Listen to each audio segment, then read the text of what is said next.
Salut toată lumea, ăsta nu va fi un vlog foarte lung. Doar vă voi pune o singură întrebare. Care dintre aceste două intro-uri vreți să fac pe vloguri? Ziceți-mi jos în comentarii care dintre astea două va apărea imediat pe screen.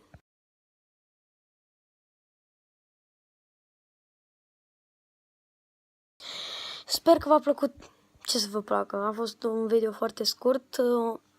Să-mi ziceți jos în comentarii neapărat, să-mi ziceți care dintre ele va fi cele dintre ele, pentru că chiar vreau să fiți și voi fericiți, să nu faceți ca și cum să nu vă place, pentru că eu chiar apreciez toate like-urile și când vă abonați. Deci vă mulțumesc pentru asta, chiar dacă n-am prea mulți abonați și nu prea multe like-uri. Asta a fost întrebarea mea. Ne vedem data viitoare. Pa!